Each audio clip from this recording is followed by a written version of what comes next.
Hello, everybody, and welcome to the Imperial Holonet. I am JID123, and today I'm joined by Jake Carlson, Red Leader Antilles, Nate Snyder, and Dr. Holocron. And today we're here to discuss the polarization in media. That's right, media, and how people have reacted to certain things, be they movies, books, comics, TV, etc. Jake, this was your idea, so I'm going to let you start us off somewhere. So take it away. Yeah, sure. So I've just, as I've gotten older and seen more films, seen more television shows, read more books, gotten more involved with literature, hopefully gotten smarter in school, reviewed more stuff, and also been more active on social media or just talking about the quality of different forms of media with my friends. It's really hard to go a day without seeing a discussion or being a part of a discussion where you see one person who aggressively loves something or aggressively hates something, whether it be a film or a work of literature or something along those lines. And what I mean by aggressive is that it's not just a person's perspective on whether a work of media is good or bad, but their demeanor in how they quote unquote argue or try to push an agenda or whatever. And so like the context in which these discourses are happening, the things that are said, the kind of the lack of respect that's present. Hey, Connor. In these kinds of conversations, it's really hard to go even a day without seeing something or being a part of a discussion where something inflammatory is said and somebody's angry or somebody says something over text and it's misread as being rude or whatever. And so these discussions can be kind of a mess, particularly on social media or just in environments that aren't like facilitated by a trained like educator like you would have in schools or colleges or universities or stuff like that. And so I wanted to do a podcast just sort of talking about, what we've all seen and why we think there's such a polarization in the reaction to media. Just to use an example, which I'm sure we'll talk about a lot, which is a very controversial film, Batman versus Superman, Dawn of Justice, which remains the most unnecessarily long title of a film ever. That film is notorious for having a very distinct, distinguishable group of people who love that film and will go to the grave saying it's the best comic book film ever made. And there's a, I guess, equal and opposite group that exists who swears up and down that that is the worst comic book film ever made. And I happen to be part of that group. So I actually like to step in if you don't mind with that one. Yeah, sure. I actually have a bit of an interesting take on it. I kind of, and maybe this is just me being a little too optimistic, I kind of want to believe deep down in my bones that it's not as a 50-50 split with that movie as we might think it is, although it's hard to tell with Twitter and social media in general because everything's amplified. Like, for me, I thought Man of Steel, when that movie first came out, although I think over time it's definitely gone more in the negative zone, was more of a polarizing film, because back when that film came out, people who I respected in terms of, like, film critique did like that movie at first. Over time, people started to think, oh yeah, there's problems here. And then Batman vs. Superman came, it's like, oh, this did not retroactively help this movie, it just made it worse. Right. So I think you're right that it may not be equal, but there's definitely opposites there.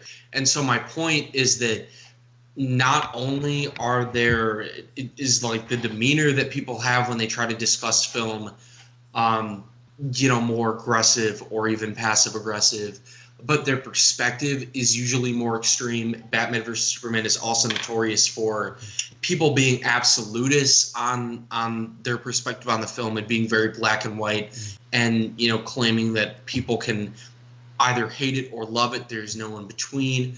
And so there's a lot of like factors that go into this polarization, because it includes how extreme your perspective is. It includes the demeanor with which you talk to other people. It includes, what you perceive other people to be like who disagree with you. Mm-hmm. And at the heart of the issue here, regardless of what film we talk about, whether it be very controversial or not, this topic just really gets down to why people can't have a respectful, reasonable conversation about media or anything anymore, but particularly with media. Right. I think maybe the next best place to go is what certain types of like film, comics are the ones that really trigger. I thought maybe I shouldn't use that word trigger. Trigger is fine. That sort of reaction, like I'll use two Marvel examples, and Red, get ready, because one of them is your favorite Marvel movie, Iron Man 3 and Winter Soldier. Those came out. When did those come out relatively the same 2013 year? Was Iron Man 3 and 2014 was Winter Soldier. Okay, thank you. So those came out relatively close, well, 1 year after. And, I'm going to say I like Iron Man 3. I'm in the pro Iron Man 3 camp. I won't get in. I think it's fine. It's not terrible. It's a pretty enjoyable movie. Well, I'm not starting Iron Man 3 war here. Iron Man 3 rocks. Okay. It's the best. It's my favorite superhero film. Okay. It's the best Iron Man movie by some mile. Yeah, that's not hard. I don't know. I kind of like the first one more, but I enjoy 3. Right. Well, anyway, but what's funny is Iron Man 3 comes out. That film seems to be more of a split. I don't know how it's aged over time, but it's definitely still a split with people. And then Winter Soldier comes out, and that one just is universally loved, just like the best Marvel film. That's what the people say. We all have our favorites personally, but just in terms of the grand social media, it's like, oh, go ahead, Red. It's kind of interesting when you think about it with the MCU. It's almost a sliding scale with that, though. Where, we had the pulverizing Iron Man 3 debate and the unanimous love for Winter Soldier, but most everyone moved on to Civil War is the greatest Marvel movie, and... I do. And what really was, I guess, the polarizing one for Phase 3? I guess Infinity... Well, how's Infinity War been... Well, I guess maybe... Ragnarok for Phase 3, Ragnarok, probably? That's the right pick, yeah. I dug as did I, but, it's almost like it shifts along. Like with Phase 1, Thor was kind of the controversial, debated back and forth thing, and then everyone was obsessed with Avengers. It's like... I'll give you an example. The discourse almost stops to an extent. Have we really revisited Iron Man 3, love it or hate it, that much since it came out? I mean, I'm sure you have, Ray. I'm sure you watch it all a lot. Well, yeah, but I'm sure you do. Nathan, what are you saying? I recently rewatched it about a month or two ago, since my thoughts kind of degrade over time, and I thought, I can rewatch this and see if it's changed. Upon rewatch, yeah, it's decent, it's fine. I enjoyed it a lot more, even if I have flaws, but it's good.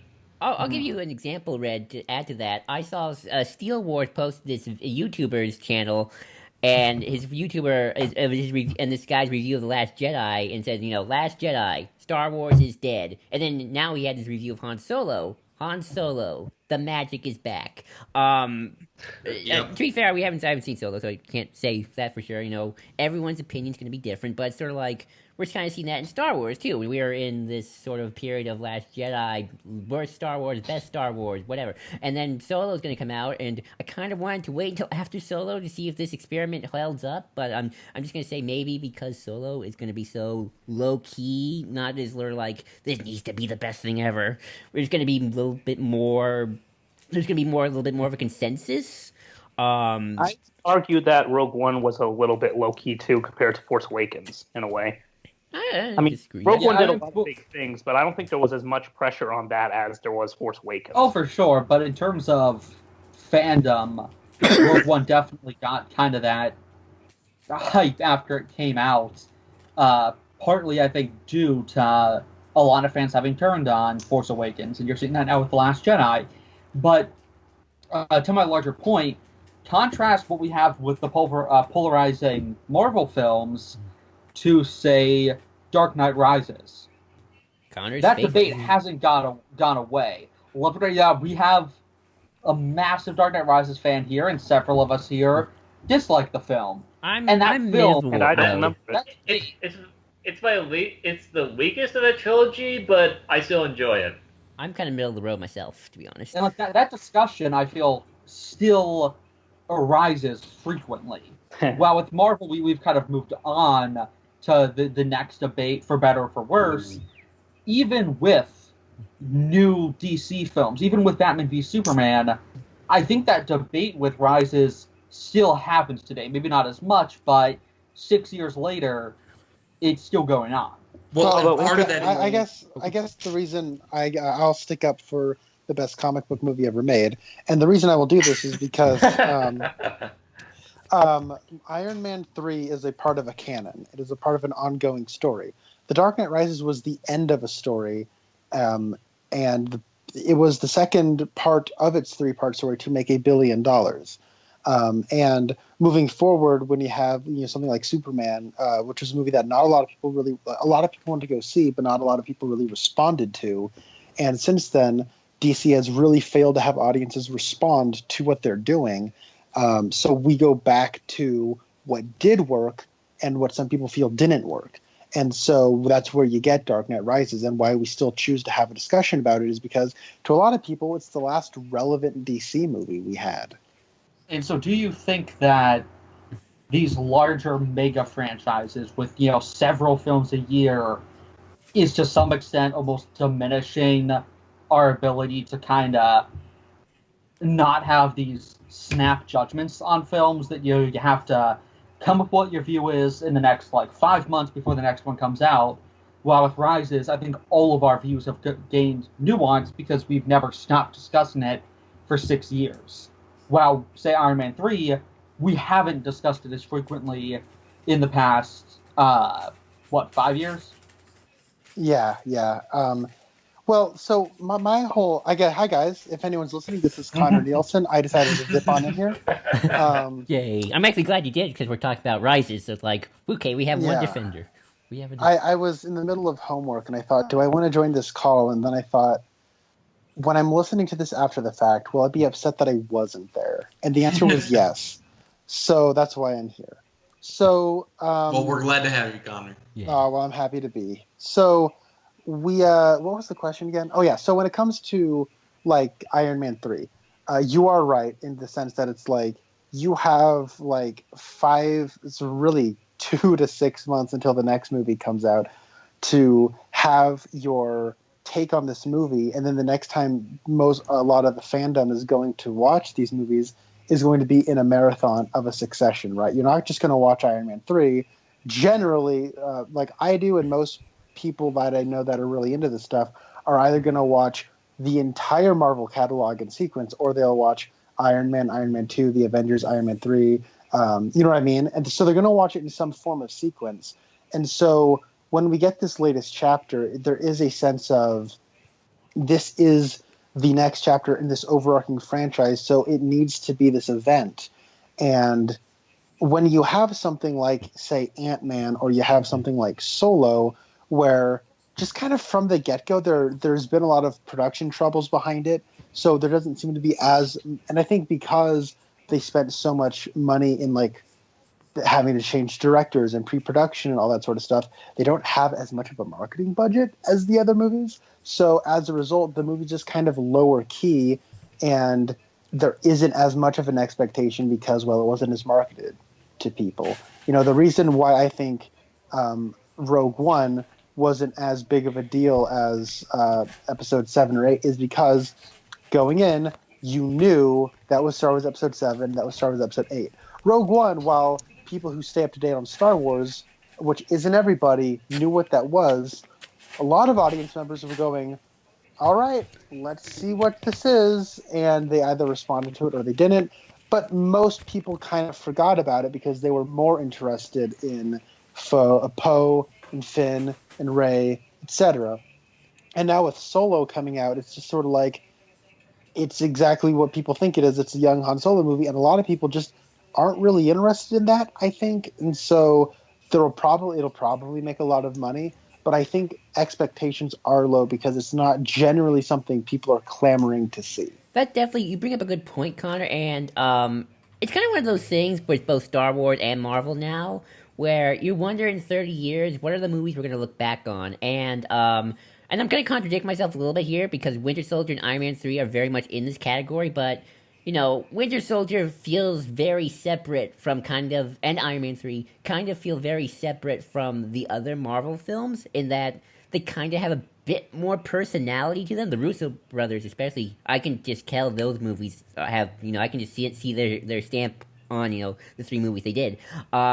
Compared to kind of the other ones, which I know they have their own little personalities and stuff like that too, but they kind of all mesh in my head, maybe with the exception of First Avenger. That kind of stands out too. To that point that you're bringing up, I think the reason the Dark Knight trilogy stands out, because that is Christopher Nolan's that's his take on Batman. It is a single voice's take. And I think the reason why, say, Deadpool and specifically to the Marvel canon, the Guardians of the Galaxy movies really strike a chord with people is because they aren't as continuity heavy with the other movies. They're more kind of concerned with themselves. There is Infinity Stones, there is Thanos and all that stuff, but they are more self-contained stories. And more than just that, they are movies that are they are James Gunn movies. Specifically, the second one is a James Gunn film. Yeah. And that's what I think makes them connect, is that even as much as we have these franchises, the franchise era of filmmaking has really started to take over, I still think people respond to, whether they know it is or not, this is filming? Auteurist filmmaking. And that's why I think Iron Man 3 is the most auteur Marvel movie until Guardians 2 came out. And the reason I really like Iron Man 3 is because it's not Iron Man fighting another Iron Man suit. It's not Iron Man, blowing up tanks. It's Iron Man trying to save people out of a house. It is Iron Man saving people falling out of a plane. It comes up with a lot of fresh stuff. You have him and his suit's not really working, so he's like charging it with a battery while he's stumbling down some stairs while Don Cheadle's running around some ruins with a gun, and it's really fun. It's got a lot of different things. It's got adventure. It's got it also is issue, and also his PTSD issues as well. That was an interesting take.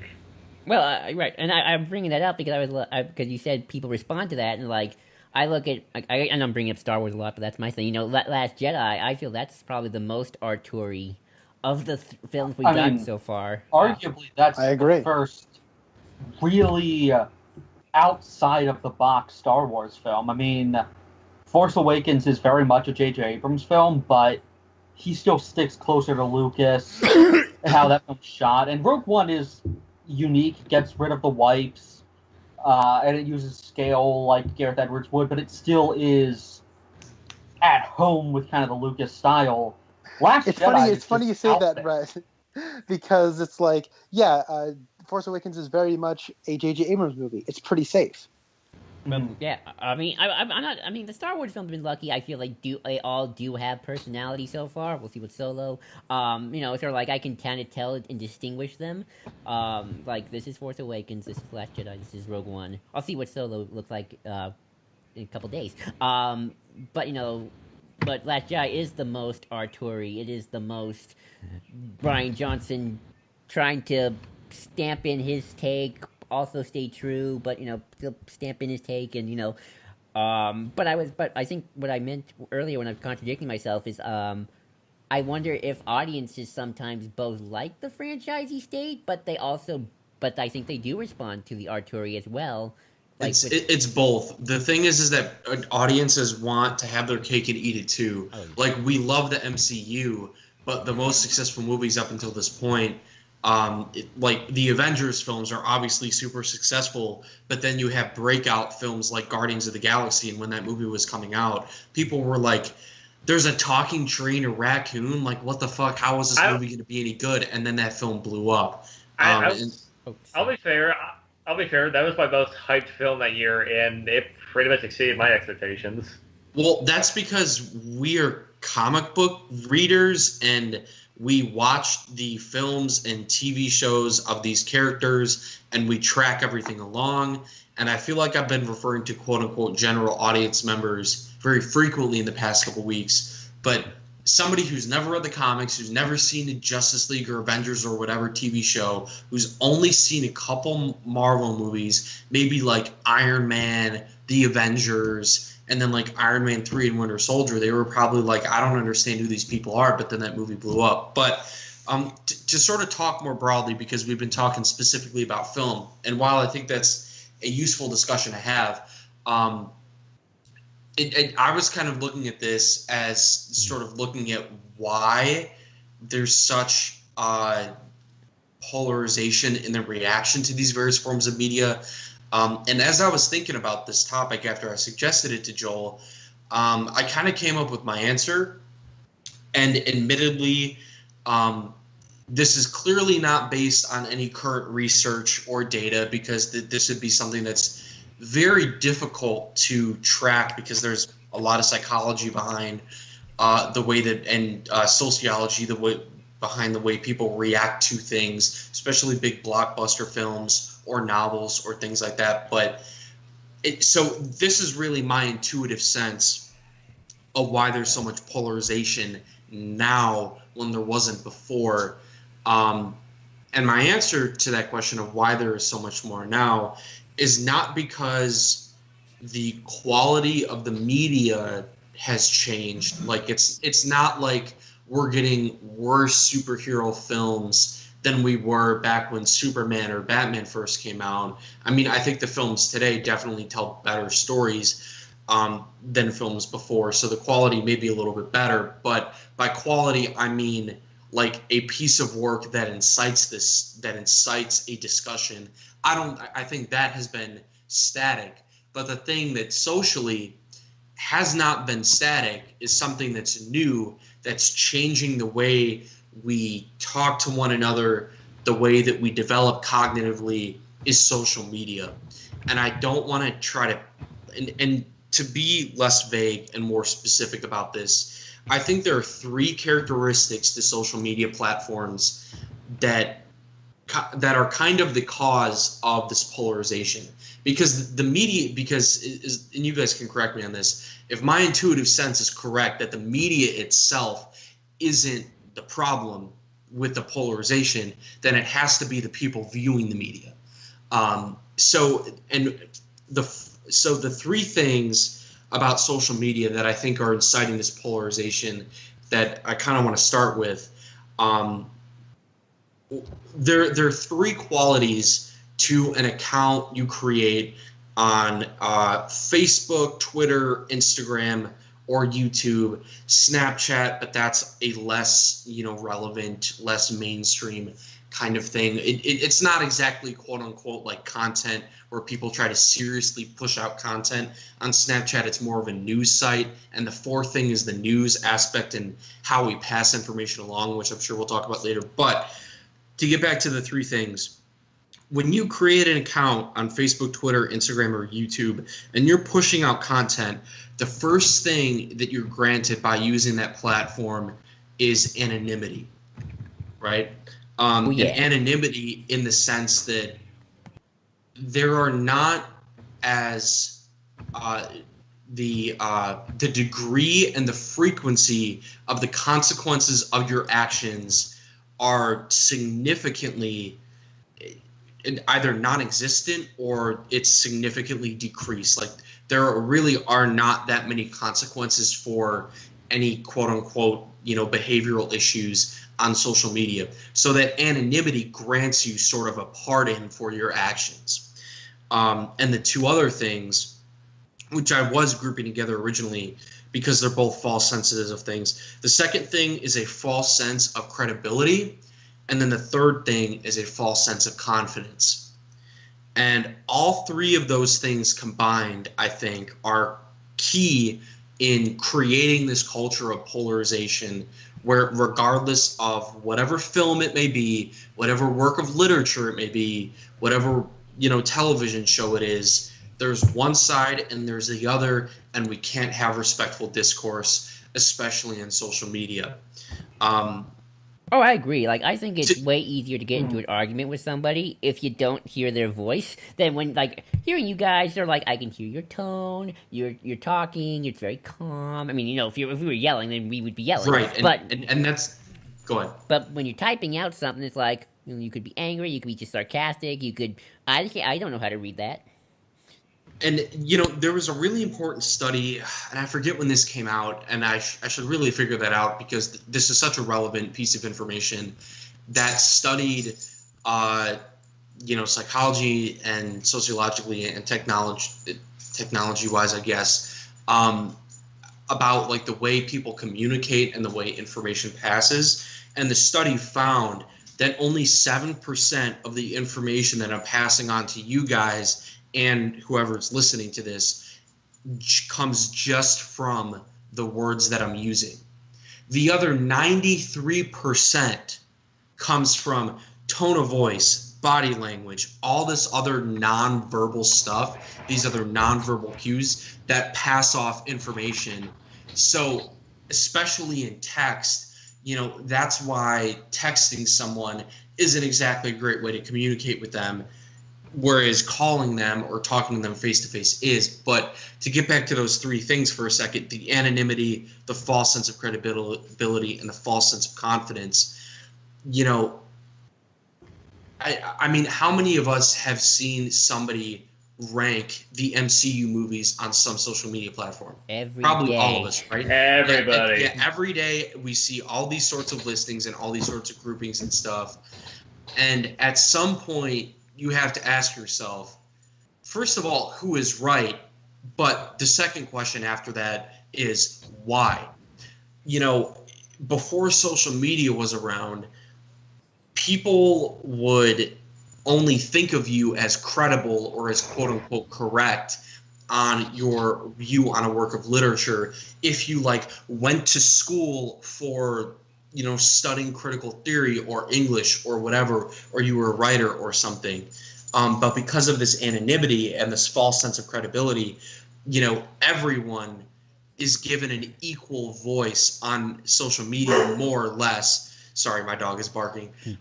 Even though voices are, I guess, rated more and promoted more when they're within the norms because they get more likes, more retweets, more coverage. Social media gives a voice to everyone, and that's a good thing because we want to empower the disenfranchised. But at the same time, not everyone is right about their take on BVS, right? Like, BVS can't simultaneously be the best comic book film ever made and also the worst comic book film ever made. It has to be one of the other. And if we're going to be going that though. extreme, it has to be one or the other. It can't simultaneously be great and simultaneously be bad. Oh, Red has something to say. But I think any media can, though, depending on the individual. I mean, I've always been of the opinion that, just because you're entitled to an opinion does not mean that opinion is actually valid or no, not valid. What is it? Like, Correct. Your opinion is valid, but not good. But it can be misinformed. But at the same time, I do think a piece of media can both genuinely be something that is loved by one person for legitimate and well-rounded reasons, and hated by someone else for legitimate and just as I'm not arguing that. I'm arguing about the ultimate quality of the piece. Yes, of course, things are going to be loved by some and hated by others. But at the end of the day, when we watch a movie or something, it is for an experience. But for most of us who try to draw a judgment on that work of film, there really is a limited pool of correct answers on whether a film is good or bad. Like, Well, it's not that all answers on a film are acceptable, whether it's good or bad. And this is something that I think conflates the issue, is that people think that just because they're entitled to have an opinion means they're correct. And I hate using the word opinion because it suggests a level of subjectivity to things like art that includes film that isn't actually there. A couple of years ago, when I was at community college, we do this thing on, every other Wednesday called the Socrates Cafe, which is a philosophical discussion. And I forget, we were talking about art in some capacity, and this guy kept saying, it was about defining art. That's what the topic was. And he kept saying that, art is subjective. Art can be anything, because somebody brought up whether a map is a work of art. And the point I raised, which he couldn't answer because there isn't an answer to it, is if something is completely subjective, how do you know what it is? Because if something is subjective and you can't define it, then you can't make a judgment call on whether this thing is good or bad. And moreover, I think that misses the entire point of aesthetics, though. oh boy, oh my God, I'm itching sorry. so hard right now. I'm itching so hard to get in on this. I want to get Steve in this call because I want to have a massive debate about aesthetics right now. Because Connor, do you agree or disagree with Jake right there? I agree with some of his principles, but I disagree with others in application, and I'm just itchy right now. I'm in the middle. Okay, I gotta. Okay, go for it, Connor. Go for it. My take on this, because I see where you're coming from. My take on this whole situation is, I am not one of those complete morons when it comes to the situation that will just take entirely one side or entirely the other. I'm not John Campea, who's like, all film is subjective. Okay? No, I'm not going to be like that. I'm going to, objectively one scene comes after the other. Okay? That's just the way it is. You know what I mean? Objectively, right. This actor plays this character. So, objectively, a film is this length of time.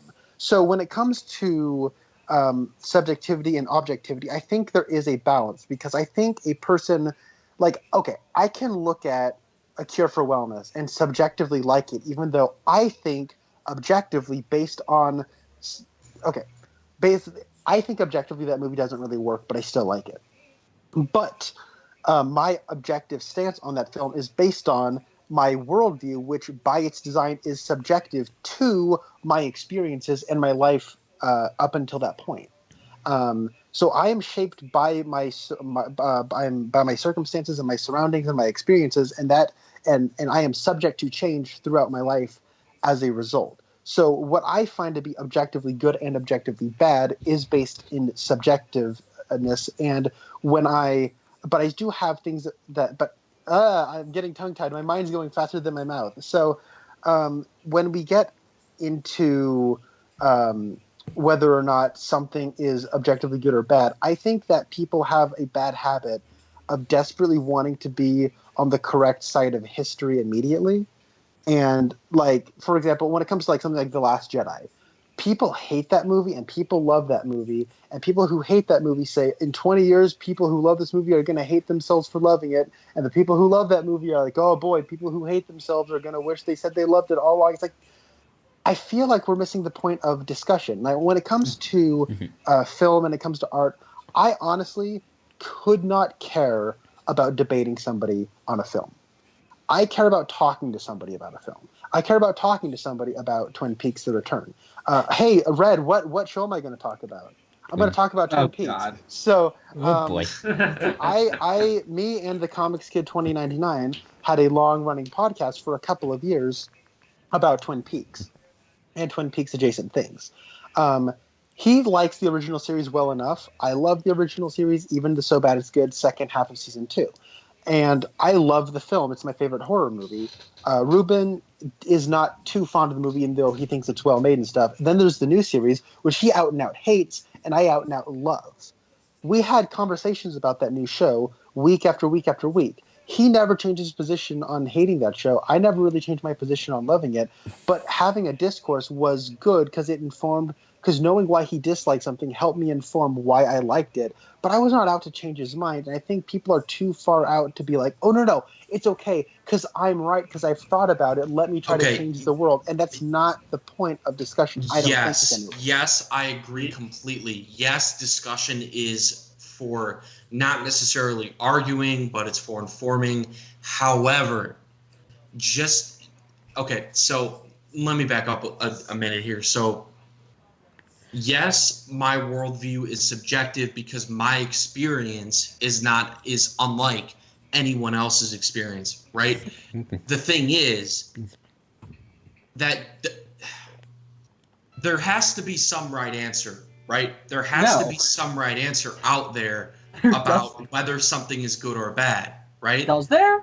Because if there isn't, then everyone is right, and we know that's not the case. We know that's not the case with ethics. We know that's not the case with aesthetics. There has to be some structure to that. And when it comes to objectively finding a right answer, we exist in the world that we build around logic, not from our worldview. Logic itself is built, though, upon our worldview. You can look at numbers and see the logic of them, but we still, for the most part, assigned those what symbol goes for them, what geometric shapes. Yes, we can understand. Not exactly, because math is the language of the universe, so that's something that's but our understanding of it is completely, mostly based on culturally how we do it. Heck, our communication right now, we're speaking. These words are completely made by us. Okay, but that's language, and that's different from math. But language is also language is to somewhat an equation when you think about how we communicate and how we. I think the distinction between math and language is kind of. I don't want to talk about math though, but let's go to the point of aesthetics. Language is a form of aesthetics, really. I want everybody to give Steve this video once I post it. Okay. Yes, I really want. I want to just say Shazam and just become Steve for 5 minutes. Unfortunately, I don't know if we can get him on because I don't know. I think he's probably busy.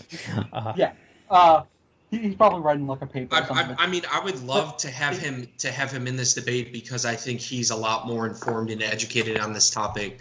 But just from the experience that I've had in the philosophy courses that I've taken and the logic courses that I've taken, logic can't account for everything, but it is an essential element of clear thought. I want to get and to discredit it because it's quote unquote based on our worldview misses the point of what logic is, and misses the point that a logical proof is a logical proof. Your microphone's kind of getting a little weird. Wet. Oh, hold on. The thing is, though, no one's trying to discredit logic because it's based on something. We're just saying there isn't an objective truth to really anything. Even with ethics, it's what we as a society decide is the best course of action for society. That doesn't necessarily make it a fact of the universe. Just like justice, we more or less decide what that is. Justice is not a naturally occurring thing. In fact, go back to Steve's video. Justice is a construct of ourselves. It has to be decided and brought to being by human hand, while aesthetics arguably is the only thing that isn't, because it both is, I'm going to try and do it and natural. Yes, someone can walk through the woods and say subjectively, this is beautiful, or say this is disgusting. There is no truth one way or the other to that. Sorry. So I'm going to try and give an example. Yes, and maybe this is an immature way to look at things. And maybe this is a completely uninformed way to look at things. If there isn't a right answer, what's the point of even having a discussion about whether a work is beautiful or not? Well, let me use an example. Because we still exist and discuss within a context, just one we have built. So let me use this example. But what I'm saying is, if you're not eventually working towards getting the quote-unquote best perspective, Then Because that's why not- even bother? What's the point? How Well, do you, like... That's not the point of aesthetics. That's not the point of discussion or film or art. The point is to just create something, give birth to something from your unique or the group of people who created its unique viewpoint and put that out into the cosmos. And everyone does that unintentionally or intentionally, whatever. So let's and I want that to creates sorry. the substance of I want to try to do an humanity example. and whatnot. Oh, sorry. I want to try and do an example here, just so to help my brain figure this out, because I'm way out of my league right now. Okay, so let's say I have two paintings with me. Oh, sorry, Connor, but can I just do my example? Oh, yeah, go ahead. Okay, so like, let's say I have two paintings with me. One is, I don't know, the Mona Lisa, just something everybody knows. And the other is a stick figure I drew in 5 seconds. Cruddy little stick figure. So if society says, I'm butchering this. I know I'm butchering this, people. If society says that my stick figure is better than the Mona Lisa, somebody help me out here. If better than the Mona Lisa, then it's society saying my art is better than the Mona Lisa, even though we would have discussion saying this is why the Mona Lisa is the best painting ever, and my stick figure is just a cruddy little pencil stick figure I drew in 5 seconds. Oh man, okay. I'm sorry, I butchered that. No, Joe, no, you didn't I butcher get that that. example. That's a perfect example. Yeah. Okay. No, that's good. So Joel, can I just stop this conversation for a second and say that I think you're wonderful. Thank you. I like how you moderate conversations, and I like how you can calm the mood down a little bit. Because I get a little passionate, and then I inadvertently start raising my voice, and I think that causes the illusion that I'm upset, and I don't want people to think I'm upset. I'm not. So thank you. I appreciate that, Joel. You're welcome. So to get into what I'm thinking is in response to Jake, because my thinking is that, like, I get what you're saying, and I do like what you're where you're going with it. I think if I'm reading you right, you're talking about using aesthetics and art as a means of finding an absolute law in terms of life, right? Not necessarily. Sorry if this is interjecting a little bit. All I'm saying is that if there isn't an underlying objective set of standards or rules there, then everyone is right about whether something is beautiful, and then it would be complete chaos. Yeah. And again, maybe this is an immature way to look at things, but if it's all chaos in that discussion, then what's the point? That and I completely understand that. So I kind of exist, I guess, somewhere in a paradigm between you and Red. One of my spirit animal is David Lynch, and if you've ever listened to an interview with David Lynch, he is just so wonderful. For a guy who makes movies that a lot of people consider pretentious, if you just listen to him talk, he's just like a real dude. He's great. He was talking about how film is a language. In and of itself, it's a language. It is a language of sight and sound. And as Rod Serling, as Twilight Zone says, and of mind. But when it comes to cinema, it is a language, right? I can watch a foreign film, and it's in its native tongue, without any subtitles, and I can still, in some way, understand it, right? Because I am seeing things, and the visuals is its language into itself. And when David Lynch talks about the writing process, he usually has a co-writer, because when he's writing something, he is taking an idea and putting it into a language that is an estimation of he's putting it in basically a foreign language, right? He's putting it into the written language as opposed to the visual language. And but that written language is an estimation of the visual language. And he says that when you finally get it and it's finally finished and you have the sights and you have the sounds and you have everything, he says it's wonderful, but the most frustrating thing is the first thing everybody wants to do is break it back down into the other language, break it back down into words. And I think that is a very interesting way of seeing it, as art is expression. And I think this is the way Aristotle talks about it in the Poetics, and I know people have quips about Aristotle, but I think it is a general interesting premise of art, which is it is an imitation of man in action. It is basically expression. And when it comes to art, all expression has interpretation. And while I agree, we should have objective standards. This is why Justice League is objectively a terrible movie from a technical standpoint. Mhm. It doesn't look like the way it's supposed to. I know this because of objective qualities that have occurred over centuries of art and a century of film. But when it comes to, but I do think there is an element of subjective interpretation. You know, I can watch The Elephant Man, which is a David Lynch movie, and see it as a bit of a personal statement by Lynch as a response to Eraserhead. I can watch Eraserhead and see it as just a basic, broad expression of the fear of anxiety. And someone like Ian can look at it and see it as a pointless exercise in a person jerking themselves off. Now, I don't agree with Ian whatsoever, and I find it frustrating that he's willing to give that movie the bone that it's vaguely sexual. But why does he think it's vaguely sexual?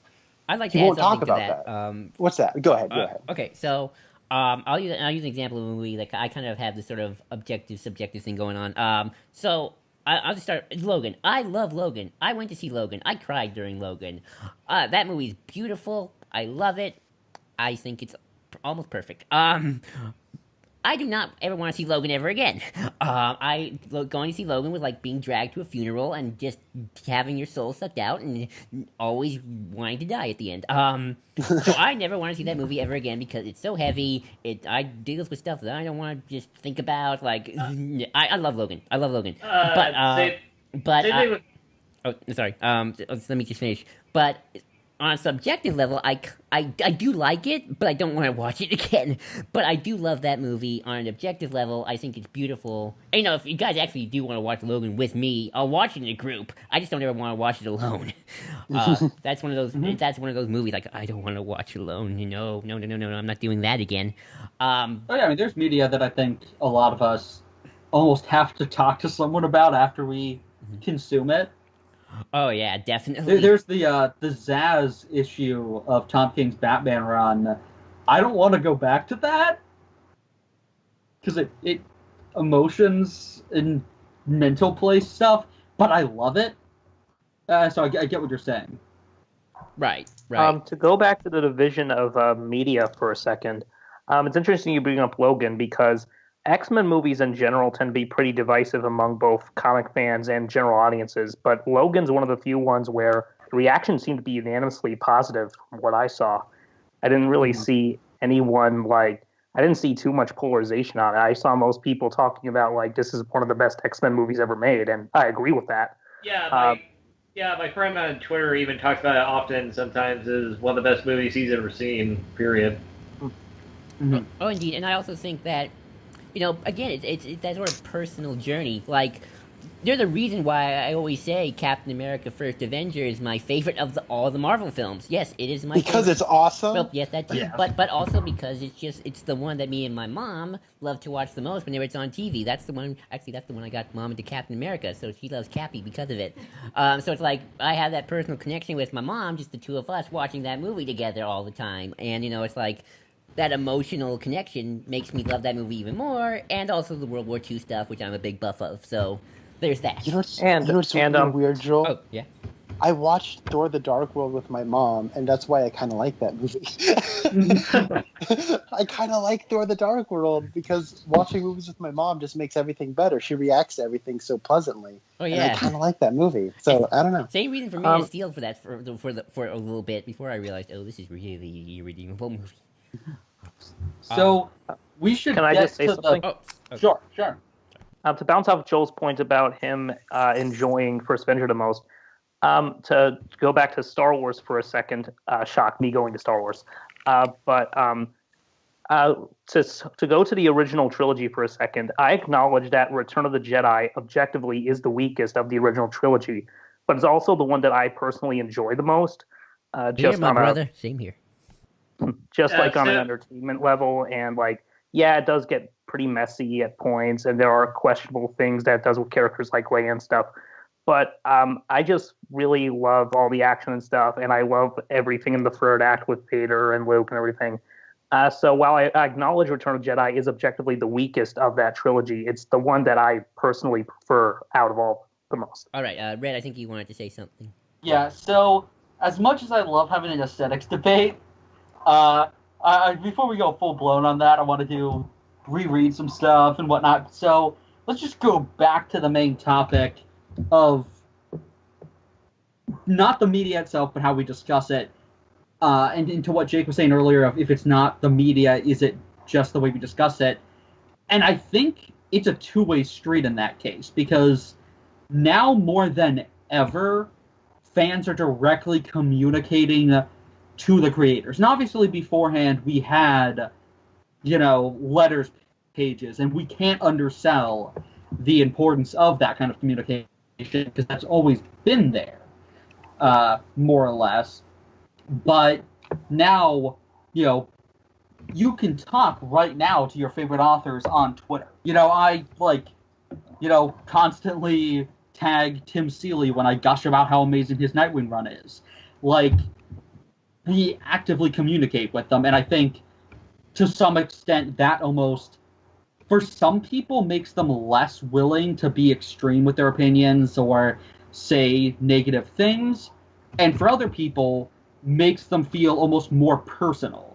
With The Last Jedi, I think a lot of people, I can understand why that film may have hurt them to some extent. I can get why that might be, why that film was depressing for some people and it didn't work. And because they can just tweet at Rian Johnson, they let loose in a way that they probably wouldn't have otherwise, and hate the film, even if they would have just disliked it, or they're more vile about it. Oh yeah, I make it a point to follow every Star Wars author I can. So I follow especially the new ones now, like Daniel Jose Older, Beth Reeves, E.K. Johnston, Yep, her, all of them. So and I've gotten likes from Charles Soule, and you have too, Red. So I know that. And also let's all remember that one video Ian did for Scott Snyder, who commented on his video. Yeah. That was something. And that's to the point of negative reactions. Sometimes you're almost afraid to do it because you'll get a response. And I feel like in some ways, and maybe I'm changing topic a little bit, but I'm a little worried to go back to aesthetics. A good writer should know where to find the balance between kind of giving the fans a little something, but also making sure to stick to the script. I think Jason Fry is a good example. He's definitely in tune with the fans, so he knew, I'm going to give Akbar a little something in the Last Jedi novelization. I'm going to give Han Solo a funeral scene. Just a little something here and there, nothing too much, just for that. But then, I've heard, I can't think of a good example, I don't know, maybe Stephen Moffat did something. Stephen Moffat does a lot of things. Kind of follow. Yeah. I heard follows the Twitterverse a little too much from what I've heard. I don't want to accuse the man. But you talk about writers being too reactionary. Being reactionary, or just going overboard with what quote unquote fan service, as they say. The writers of Arrow definitely have that problem. Oh yeah. Like when the writers start, hey, the fandom likes this ship. Let's put it in the show, even if it contradicts everything that the show was standing for. Or Superboy Prime, or that too. But hang on, sorry. Well, Superboy Prime was kind of made to make fun of the fans, wasn't he? I think it's no. No, wait, really. Are we talking about comic book Superboy Prime? Or yeah, Superboy Prime goes all the way back to pre-Crisis, with him being from our Earth, the Earth in which the comics are written, and it's a whole meta thing. And so he's one of the only ones who survives. He's in Crisis. It's him, Alexander Luthor, Earth 2 Lois Lane, and Earth 2 Superman that survive. Right. Okay. Sorry. And even when he comes back in Infinite Crisis, he's kind of a fan, but not as much of a blatant criticism. And then you get to Countdown, and it's just DC writers being assholes to their fans.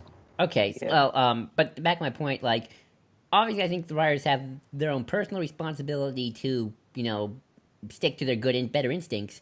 But you still have to put in mind the fact that they are listening, they are getting a response. In fact, I remember, if anybody here watched the documentary, The Director and the Jedi, that was the Last Jedi, making of behind the scenes featurette. They know, Lucasfilm knows what's going on in the social media landscape. They're aware. They know us. They know what we're theorizing. And that's both interesting and scary at the same time. And while I, again, think that writers need to have personal responsibility for their writing, it still can affect. It really can. Even the best writers can probably still be affected in perhaps minimal ways, but still ways. Okay, that's my soapbox. Who wants to take us to the next place? It all went quiet. Let's go to like No. Doc. You have an idea? Yeah, actually, I do. Cool. Something sorry. I was going to bring up was in terms of polarization, in terms of like how fans react to certain things. I also think it's important to bring up sort of the divisions we see in certain fandoms. Like in the Star Wars fandom, you have like the original trilogy fans and the prequel trilogy fans. And in the terms of the MCU, you have like the movie fans and you have the comic book loyalists. You see like divisions in fandom, and they frequently kind of clash with one another. And I think that's definitely a part of where a lot of that comes from. Yeah, and it's interesting just how far back that goes. And this is one of the anecdotes I wanted to bring up early on, was this, it's not like the comics anger kind of thing. This isn't something that just shows up with social media, because, there is a documented fist fight over the first episode of the 60s Batman show. And that pissing off a comic book fan to the point of he punched his classmate in the face because his classmate liked it. Yeah. And you want to know who that pissed off kid was? Who? Please say Chuck- Frank Miller. Chuck Dixon. Oh. Oh. What? When he was like in 6th grade, after the first episode, he was a loyal comic fan, and some other kid who didn't like comics had watched the episode and was like, "Oh, it was really cool. That was awesome." And so funny, and Chuck, was like, "No, it's not like the comics, and it's not really Batman." Punched the other kid in the face. Jesus. Holy moly. Strangely, Wow. that makes a lot of sense. And so, yeah, if anyone was going to do it, it'd be Chuck Dixon. I'm sorry to go on Star Wars a little bit, but you know me. Surprise, surprise for us. I find Star Wars Division the most interesting because it's the most generational. And the I most feel. That's the one I'm used to the most. And I don't want to say because you were in this age range, we have to be prequel fans. I like the prequels and Red liked the prequels, and we're kind of in the same age range. But So is Nate, and he doesn't like them. exactly. Nate's in Yeah. our age range, and you don't like him, but Well, I liked them as kids, but then I kind of grew out of them a little, so I don't like them that much these days. But I thought people like them. right. And they definitely influences our view on Star Wars as a whole. Like, none of us here, despite all of us being massive Star Wars fans, none of us really remember a time when the prequels weren't a thing. like a part of Star Wars, or definitely. Like Yeah. a lot of this stuff. And so that becomes a part of how we view the original trilogy. And even if we personally don't like the prequels, I don't think they're good films, but I can't separate knowing about them since, Phantom Menace came out a few months before I was born. I can't distance the original trilogy from them. I like to use this anecdote. It's sort of like when Obi-Wan says, Luke says, "You fought in the Clone Wars," and Obi-Wan says, "Yes, I was a Jedi Knight, same as your father." And then when I think of that, I think of like, yeah, you and Obi-Wan and Anakin fighting Dooku and Grievous and Ventress and going on adventures. You're fighting the droids, Nuke Gunray. Yeah, I remember those adventures. I saw them and I enjoyed them. But for somebody who saw that in 1977, they didn't know what the Clone Wars was. They thought the clones were the bad guys in some cases. Yeah, and you get a fan from the 90s, and they had the Thrawn trilogy, giving its own view on that. That is clearly counter. Exactly. And, we're going to have Yeah. kids who grow up now, kids who are 5, and they're going to be our age in a couple of decades, who think, Wait, what happened after Return of the Jedi? And they're gonna say, well, then Rey and Poe and Finn, they showed up, and then they fought Kylo Ren, and, compared to kids of the 90s, these who, but then Luke, Han, and Leia fought Thrawn, and then the Clone Emperor, and then the Vong, and then all these other crazy people. I mean, people almost, are like, oh, Rey isn't valid or whatever, or even people who just aren't the biggest Force Awakens fans or whatever, which is fine. I'm not the biggest fan of that film, but people who dislike the direction the sequel trilogy is going.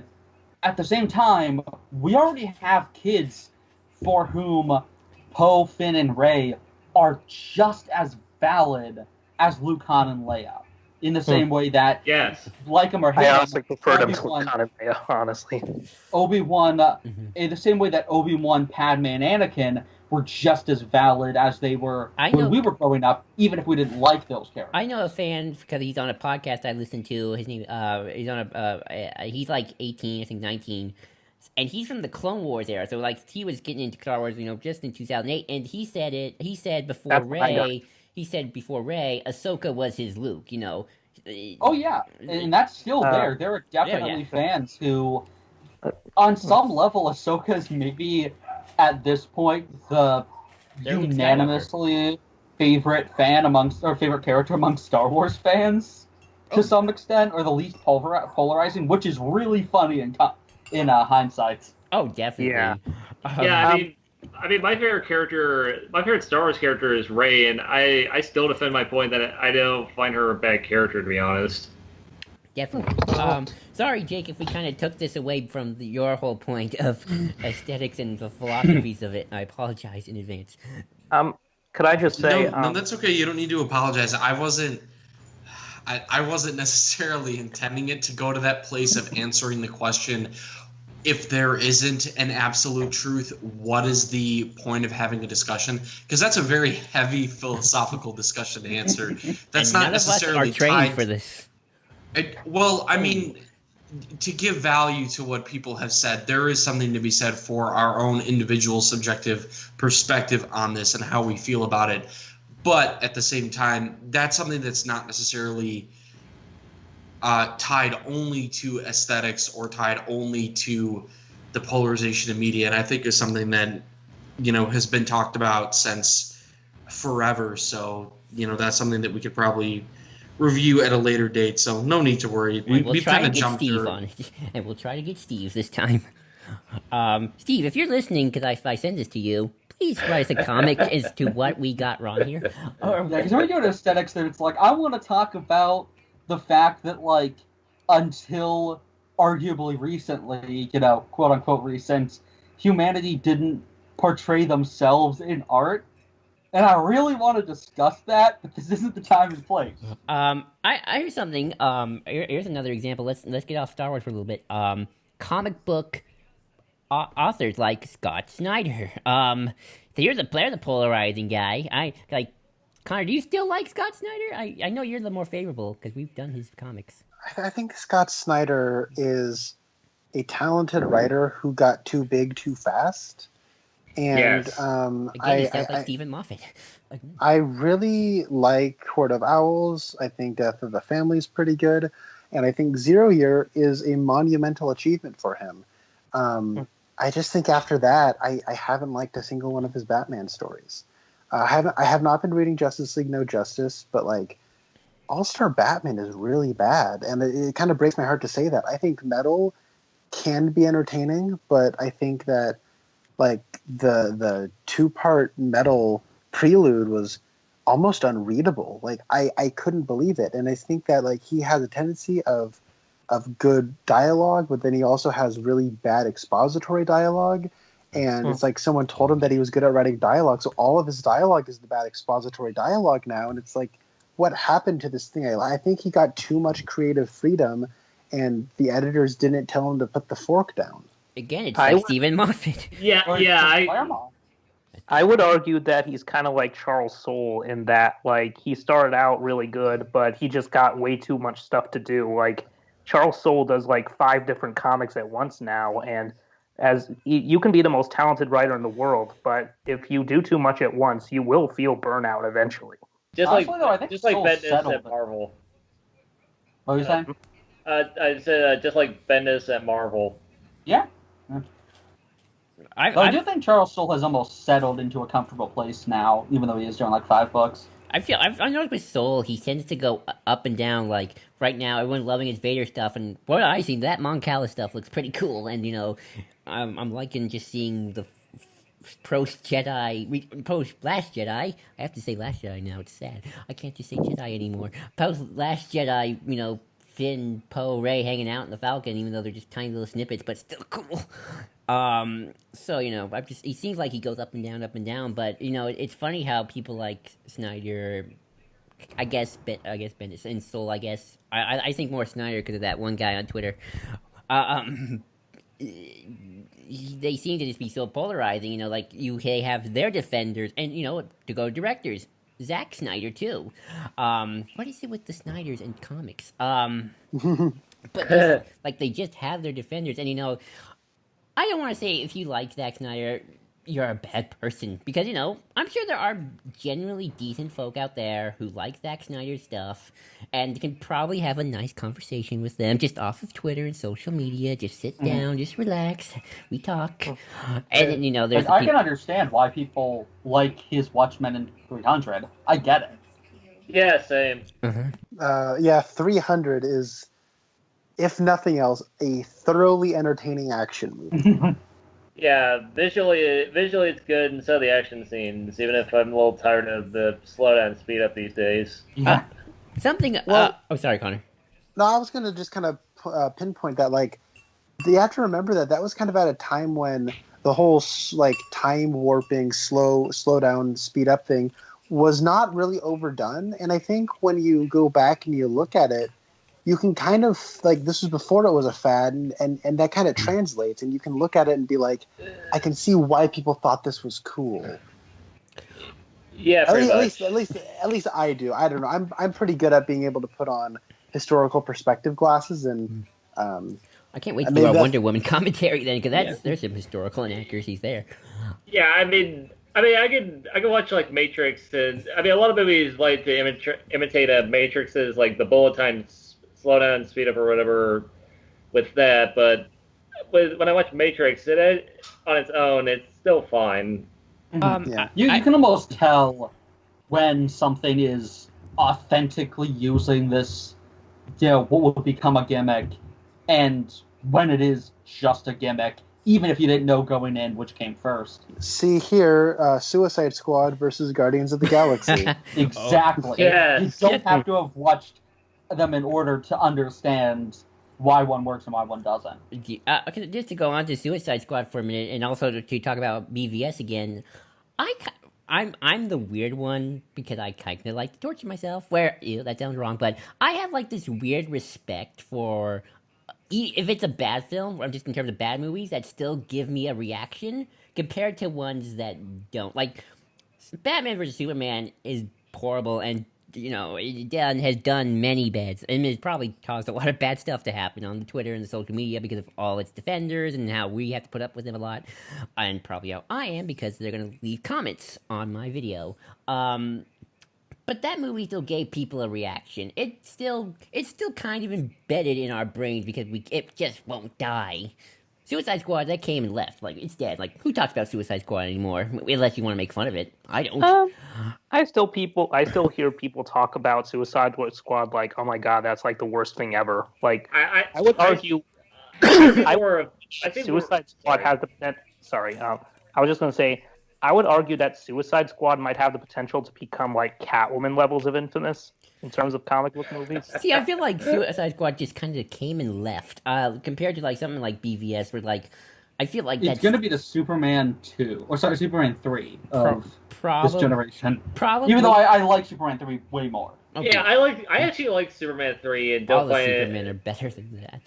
The freaking Superman versus Clark Kent fight is still one of the most brilliant things in all of superhero cinema, and I just fight me, people. But I defend that movie for that bit. I love it so much. But I was going to say, I kind of have weird respect for films that kind of can still leave an impact, even though how horrible they are, compared to ones that just kind of, we're here.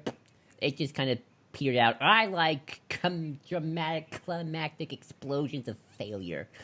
I know that's Like Justice League. No, not even Justice League. I feel like BVS to me is a climactic, gigantic explosion of just outright failure to me. Yeah, it's a giant cluster F. And it just, I don't know. I kind of have like this weird respect for it.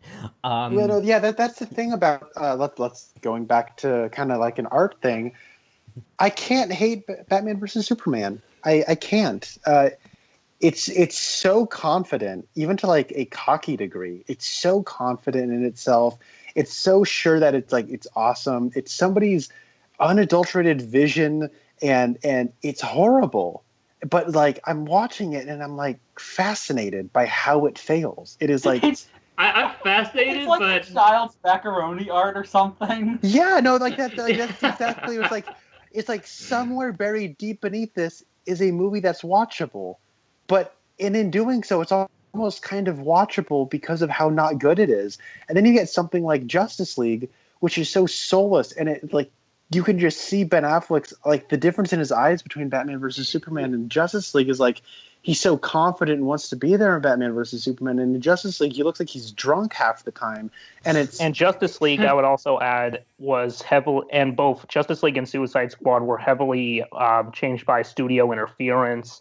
And like just a bunch of like stuff going on behind the scenes. I mean, Batman vs Superman, whether you like it or not, is Zack Snyder's movie. Like he made that movie what he wants. I think for me, it's like I respect the vision, even if your vision is horrible. Like, I know that's the thing. It at least was somebody's idea. Respect is and the right word. Finished it. No, I think that is the right word. You can look at it and be like, you know what, you did an honest job. It sucks and I don't like it, but on some level, I can respect that. Mm-hmm.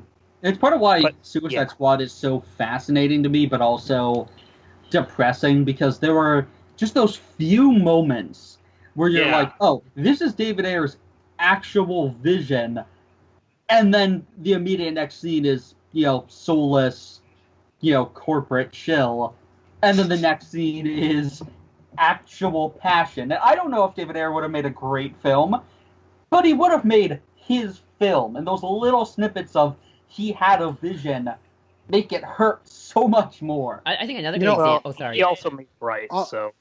Yeah. On the point of Bright Suicide was terrible. On the point of Suicide Squad, if you are an aspiring screenwriter and you don't think you're good enough, there is the line, "Stay evil, dollface," in a movie that was released to over 4,000 screens in one weekend. Connor will never let that go. Dude, that's not even the worst line. I don't know. Yeah, no, I'm just saying it is the line in a movie. It's not the worst line in the movie, but it is a line in a movie. It is anything. The consummate Suicide Squad line. Another great example, and this is actually a movie I do like, Phantom Menace. There's another great example of like there's a movie that had a vision. I don't know what that necessarily was, but it had a vision, and I love Phantom Menace. Undyingly, it has my favorite Star Wars character, Nute Gunray, who I love, and I would gladly just sit down and watch it just for the heck of it. But it's like it has vision. I don't know what George was, Yeah, I do know what George was thinking because I watched the SF Debris documentary, which you should go watch. I don't like Prometheus, but I get what they were trying to do with it, and particularly what it wanted to go for, personally. Even if it was just a little off. Whereas Alien Covenant felt like it was trying too hard to appease everybody. Yeah, it's almost the reason why Terminator Genesis is so shitty, while the other crappy Terminator films at least feel like there was an intent. People make like they're crappy films, but they're not just corporate grind. People make that accusation of Attack of the Clones too. That's the one that kind of tried to please too many people. I hate Attack of the Clones so much. There was a bit of fan service with Attack of the Clones, especially with how they tried to force Boba into like the story the way they did. It's like half of it is a horrible knockoff of Blade Runner, and half of it is like a trashy thing called Taboo on Naboo or something, and it's just like. I want to Photoshop like Anakin with his shirt off and abs, and it's like faded over like the meadow they frolic in, and it's gonna be called like Taboo Love on Naboo or something. The scene when Anakin's like looking out at the early morning, that shot? Yeah, I know what you're talking about. That is exactly like middle-aged woman like romance novels. That is exactly what that is. I remember watching Movie Bob though, and I I remember watching Movie Bob though, and he said, "Boy, George Lucas was right about what the pretty boy of the 2000s movie was going to look like." And Hayden Christensen does look like a lot of those pretty boys. Well, now is that just kind of like one of those things where because it said Star Wars on it, it made so much money, and because it made so much money, other studios were looking at what was that, and they were like, "Hey, let's do that now." Probably. Jake, And the prequels were relatively critically successful when they came out, weren't they? Episode 1 was, episode 3 was, episode 2, no one defended that. Yeah, I was like, and Roger Ebert gave that a negative review. Yeah, I mean, I saw that when I was like 6 years old in theaters. That was my first Star Wars film, and I was bored out of my mind. I lucked out that mine was Revenge of the Sith. Anyway, Jake, you've been quiet for legit uninteresting, which is the greatest thing a Star Wars film can have. Oh, definitely. Jake, you've been quiet for a while. I feel like we've hijacked this discussion. I'm I think we sorry. gave Nick an existential crisis. I'm sorry. I apologize. No, it's okay. That actually is a very accurate representation of what of the question that I raised, because while I was listening to you guys talk, I reached out to people and basically raised that question and explained that like those were the questions that I was left with after, courses that I took at community college that I've been too busy to answer when I've been at university. But to just weigh in on this whole Star Wars thing, I'm kind of the odd man out here because I've always hated Star Wars. Because I was never one who watched it as a kid, right? I mean, my dad loved it, but my mom didn't, and so I never watched it as a kid. And then when I did, I was a little bit older, and I was like, this is a really bad two-dimensional story where the characters are all two-dimensional. And I'm talking about the original trilogy. I did not like it. I mean, the reason why I watched Star Wars is because of the action. Like the lightsabers and the Force, I was like, that's the reason why I watched it. And so when the Clone Wars series, the one where they look like wooden people on Cartoon Network came out, I started watching that aesthetic. I miss it so.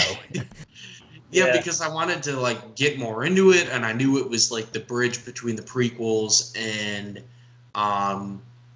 the original trilogy, but I just never cared for it and was never invested in it because I just thought the story was really weak and kind of bland. But then I saw Return of the Jedi, and I was like, "Do you mean Last Jedi?" Yeah, The Last Jedi. And I was like, holy crap, these people have such a good beat on these characters. They are three-dimensional characters. They feel real. They're like real people in this world. They solve a lot of the problems with Star Wars, at least in the original trilogy, basically being a family feud that fucks up the universe. I've only seen that movie twice, but I love that film. I mean, there's a lot of cinematic and I guess aesthetic value to the movies that have come before, and I like The Force Awakens, and I like Rogue One a lot too. But just from a narrative and character perspective, I think The Last Jedi is probably the best film, and I understand why it's so controversial because Star Wars fans, at least Star Wars fans that are older, are really nostalgic and try to hold on to that stuff. But that's just my 2 cents on the Star Wars film franchise. When it comes to art, there are some that it's where it's there are movies that I watch and I really like, but I can be like, I get why this isn't catching on. I get why people don't necessarily like this. I get why it's polarizing. And then there's stuff that I watch and I'm like, oh, well, everyone's going to like this. I thought that that's what The Last Jedi was going to be. To me, that movie's just kind of so, to me anyways, objectively good that it's I think Rose kind of sucks, but I think You're that wrong. there's... You're completely wrong. I don't mind her. We're not going to start this. Everyone back to your corners. To your corners. So pay attention to the words I say. I think Rose kind of sucks. But Do you at least like the actress? She's fine, I guess. But you know what? I like Laura Dern in that movie, and a lot of people don't. But that was one of those things where it did that. every once in a while I kind of get caught by surprise where it's like I really don't get what fans like, and I'll see like critics be like, "Oh, the fans are gonna like this," and I'm like, "Sure, I'll believe it when I see it," because like when it comes to polarizing media, like, and this, I'm talking to people who are very, like most of you guys I suspect are very hip deep in one fandom or another. Oh, yeah. I'm not. To me, it's just like, I really like filmmaking in general, but I'm not a part of any forums. I'm not really a part of, like, this is the only real, like, this group that we have on, like, Facebook chat. It's like the only thing that I really check my phone and see what people are talking about. I'm not really in on any comic book thing. I just kind of pick things up and read them or watch them, and I try to watch as much as I can. And so it's just a matter of, like, I know what I like, and I don't know how that's going to affect other people. And maybe that's why, and I don't want to, like, maybe project and make generalizations, but there does seem to be this almost sports mentality of, like, this is my team. I'm part of the original trilogy team. This is my thing. And so, No, I think you're on the money.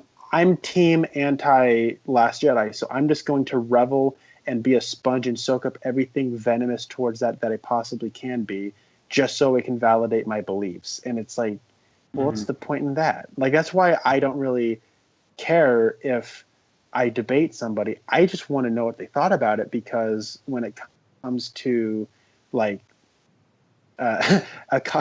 Jake talking about, like, maybe a possible, like, I guess he wasn't, my interpretation that maybe this isn't the best way of saying it, is like an absolute truth, a cosmic objective law or something. I guess I don't see it that way. I just see it as a random universe, and we're all trying to make our way in it and try to figure it out for ourselves. And it's just like, I can hear somebody else's ideas, and I can be like, I'll take what I can with me, and maybe they take what they can with them, and I'll maybe see them again. But like, that's just kind of my idea on it. I'm not really a part of. So we've established that Connor's Jango Fett. He's just a simple man trying to make his way in the universe. Yep. Well, yeah, I mean, I got a few things to say. First off, Jake, if you ever are interested again in getting into more Star Wars stuff, I would consult with Red, because he knows all the best Star Wars stories out there. We did a video on this. Yes, we did. But I don't know. So, if you want any good Star Wars comics out there, comics, books, then ask Red. And, I kind of agree with what Ian said about that, where he says, like, for something like Star Wars, you better be watching that when you're 7, when you're 5, like, not when you're 14. I mean, you can get into Star Wars when you're 14, or, older, but I feel like, I think you gotta start young with that one. It's not impossible, but I don't know if I'm ever that way with any franchise where there's a hard and fast rule with that. Like, and this is the weird thing. So, people always say that with Power Rangers, except that's not completely the case, because I didn't watch it until I was like 16, and I love Power Rangers. I didn't get into Power Rangers till I was about 15. Doctor Who was probably like 16. Yeah. Like, Doctor Who can make sense, but like people can pretty much jump into a franchise just depending on the person, really. Oh, definitely. And to be fair, there are franchises I watched as a kid that I've gone back to, even though they haven't held up, I'm like, I still love you. Like, I'm gonna just call myself out. I used to watch something like Sailor Moon when that was on, and the dubbed version. The dub's horrible. The dubbing stinks. Yeah, I still love that show. Whenever I just like have a random thing like, I want to watch this because I'm bored and just feel nostalgic. Like, you suck, but I still love you because you made me happy. Yeah. I mean, the original Yu-Gi-Oh is not. It has a lot of problems, but I enjoy it sometimes. Oh, I've been watching that for weeks now since they put everything on Netflix. Like, I'm going back to this. Yeah. Oh yeah. Like, can we include music in this discussion as well? Sure. Yeah. In terms of music, I grew up listening to like all those cheesy like early 2000s boy bands and stuff. Yeah. Oh my God, were you an Backstreet NSYNC Boys fan? No, I was a Backstreet Boys fan. Aw, that would have been hysterical. All right. Yeah, it's got a song out now. Someone better take that sound clip of Nathan out of context, because I'm going to use that all the time. Yeah, I used to listen to that music all the time, and do I acknowledge it's kind of cheesy now? Yeah, but I still love listening to it, just because It just brings back memories, you know. Oh, Well, yeah. and that's the thing. That's where it kind of goes back to, I think, interpretation and what you like about something comes down to the way it makes you feel. And I think maybe more than any other medium, music is something where it's like, how did it make you feel? And that's what's important. Because, like, I love Red Hot Chili Peppers. Half of their songs, the lyrics don't actually make any sense. They're just kind of expressive, like, stream of consciousness things, and it's like, I don't know what that means on a logical level, but on an emotional level, I get it, and that's why I connect with it. I think there's always a good balance you gotta find with nostalgia. Like, you know, if you watch something, if you love something because it's nostalgic, but it's also like problematic or something like that, you know, it was made in the 50s and, you know, racial issues and whatnot, you know, I think it's important you acknowledge it, but you can still find enjoyment in it, I think. I mean, maybe it's like too problematic, like, I don't know, I don't know, like, you like Triumph of the Will or something, then maybe I have a problem with you. Brought that into this conversation. The most notorious German cinematic movie ever. But, you know, I know people who like the first Transformers film. That's problematic, but, you know, Its biggest problem being that it sucks. Yeah. yeah. I mean, they're I'm sorry, I don't even like the first one. All of those movies are completely terrible. I don't like any of them either, but I know there are people out Which there. is why you and your brother decided to rewatch all of them like a year ago. Well, we didn't rewatch. we were basically watching them for the first time, and it was like pain, nonstop pain, and then it got numbing. And then when I got to the fifth one, and it was basically just a Da Vinci Code movie with a Transformers skin of paint on it, I wanted to kill myself. Luckily, I was in the movie theater all by myself with Spencer, so we were just yelling at the screen, and it was great. So You would have hated my screening. They applauded at the end of the fifth one. I was just miserable. Oh no! Oh my God! You people I think are Connor just had a getting resort. me. A curse upon all who sit in this theater. Oh yeah, definitely. So you know, I just, you know, I think the balance that nostalgia should have, you know, it should be healthy. Although sadly sometimes it is not. Also, I should be remiss if we're talking about. I think music being a way of like connecting yourself to another point in time that Doc was sort of saying.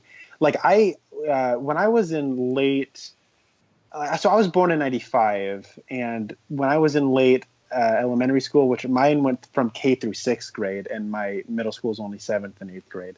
So like sixth and seventh grade were like kind of the era of like emo bands like My Chemical Romance and Fall Out Boy, and they all sound the same, and I think they all suck. But now that I go back to them, it's like I can't turn off this song. It's forever tied to a very particular point in time now. And even music I love, I would be remiss to not mention Queen's A Night at the Opera, the greatest single achievement of music that the human race has ever accomplished. That is a thing that I discovered when I was a senior in high school, or at least the summer before senior year of high school. And I connected so strongly with that. And I've been recently going back in the last couple of days and rediscovering it. And it's amazing how much music informed my personality. Like that album is really kind of silly, but it takes itself seriously enough as it's not mocking itself, but it realizes it's not like high art. But then you get something like the Prophet Song, which, and I don't know, like the way I think about things and the way I feel like I kind of personally act towards people and things can kind of be traced back to that album. And it's just kind of like figuring out where you came from to some degree. And that album came out in 75. I wasn't alive in 75. I agree. But like, I have a list of like the franchises that made me as a human being. And like, okay, so I'm going to say something very controversial right now. I don't like Game of Thrones, even though I've never seen it, because, and I got a reason for this.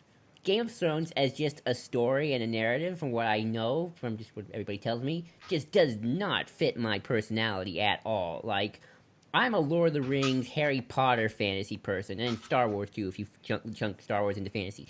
You know, I need just light versus dark, good versus evil. The dark side is not balanced, people. I want the light to win. Good oh triumphs, happily ever after, that sort of thing. Not everybody's backstabbing each other and doing incest. 'Cause that's what I've heard it happens in Game of Thrones. Once again, every one of our videos, somewhere it's brought up.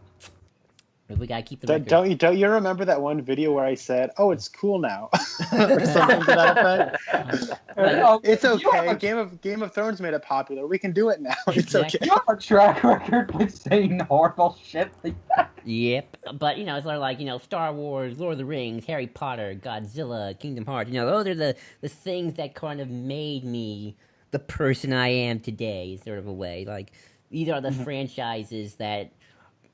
Yes, there are problems with all of them, but I love them. Like I complain about Kingdom Hearts all the time, and all its story problems and whatnot. But I love that game franchise to death, and I'm so happy that the third one's finally coming out this year. Maybe. So I have a couple of questions. Well, not questions, but a couple of. Well, I have one question. First off, Jake, what kind of dog do you have? Is Jake still here? I think he has his mic muted. I am. Yeah, she's a lab mix. A lab mix of what? Hey mom, are you around? This is. I was kind of joking. What kind of a lab mix is Mimi? Okay. TBD on an answer to that to that existential question. All right. Well, I imagine Mimi is adorable. I love dogs. But anyways, the important thing I wanted to say was like kind of going back to what you were talking about, how you never want to watch Logan again because it just made you feel bad.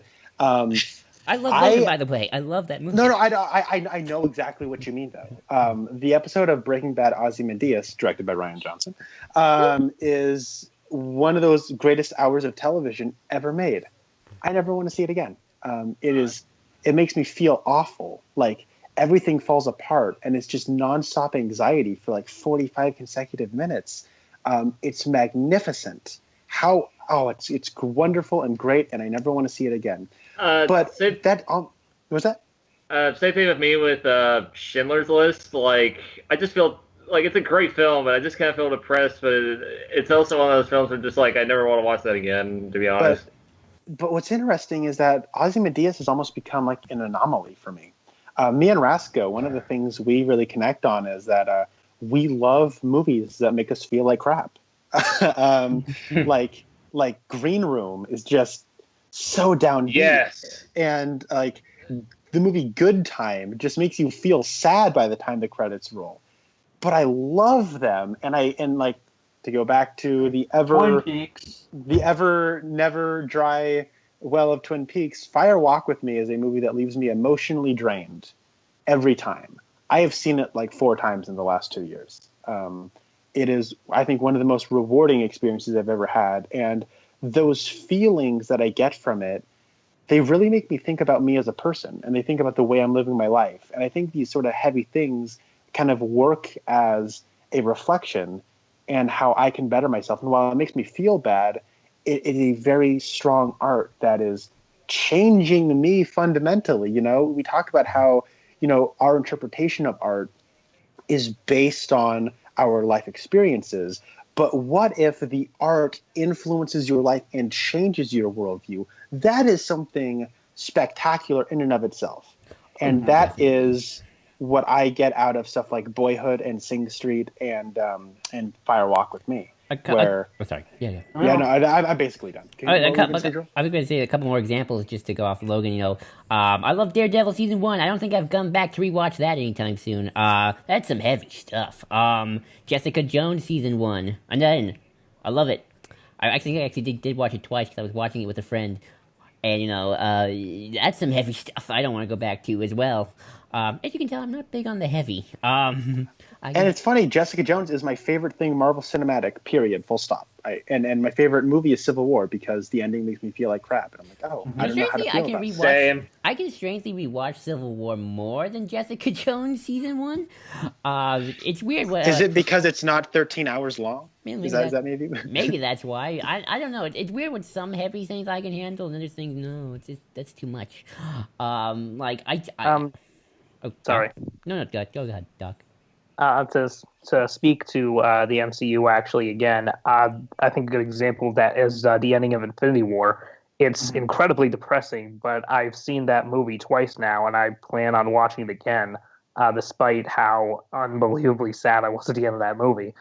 I think it really does depend on the person and like how much emotion they can handle, like when they're watching a film or a show or whatever.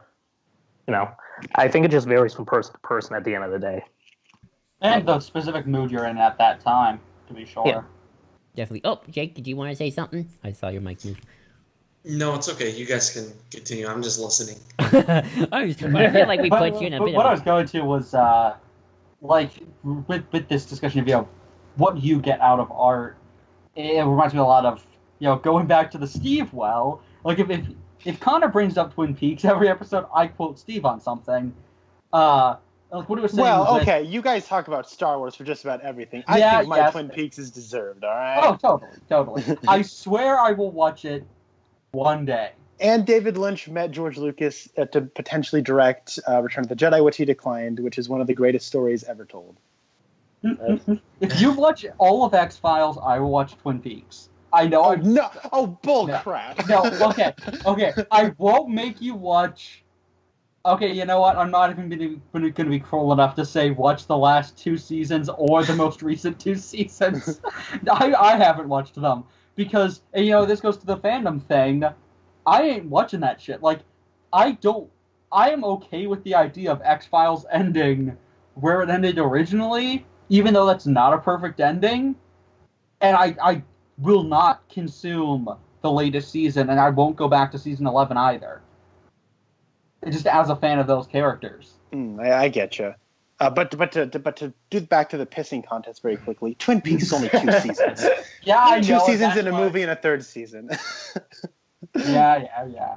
But with this, Steve thing was talking about like directors and people who turn out to be assholes, and his point was no one person owns how a piece of media makes you feel.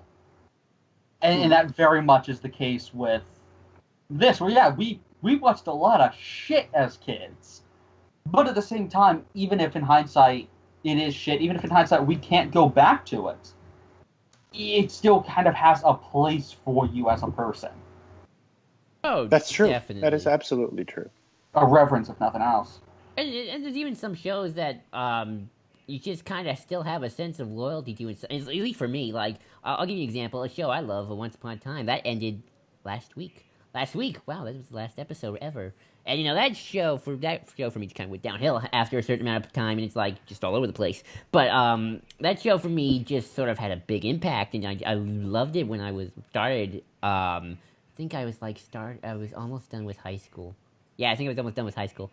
When I was watching it, and, I kind of just stuck through it, and, I don't know why I love it so much. Well, I kind of do, because it kind of is a mix of everything I kind of like, fairy tales, Disney, etc. But, I just sort of still love that show, and go back to it. Even watch some of the weirder episodes, because I just like the characters so much, that, even the quality-wise, that show went downhill after a while.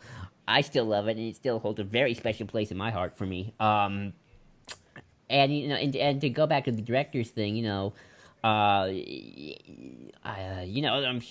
been a lot of directors nowadays who've been coming out and they're terrible people, or just have done some crummy stuff. But I don't. Well, and to each their own, I suppose. But I think sometimes if their art is good, they still made a good piece of art.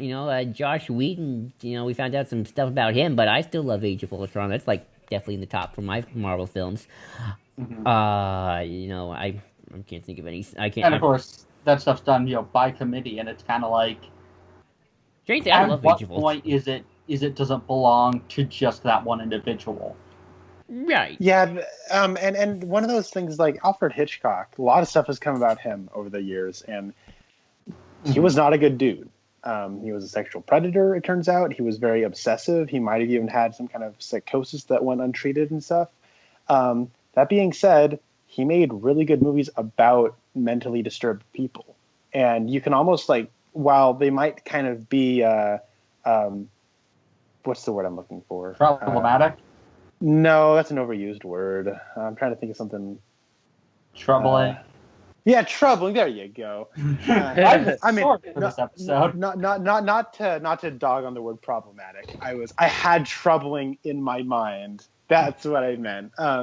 Yeah, there might be like some troubling elements to those movies, but I don't think that takes away from them any less as an artistic experience. And in some ways, they almost add to them from like, oh, this is what a person's mind is like when they are like this. And so Vertigo is a movie I dearly love. Like the last half an hour of that movie is actually really creepy. And a lot of people I know dislike the last half an hour of Vertigo because they feel like it is rewarding the main character for kind of being a creeper. And I'm thinking, I don't actually feel like he's being rewarded. I feel like we're not supposed to be condemning this, but this is from his perspective. And to him, this is what everything he's ever wanted. So it's almost like there's a level of irony present.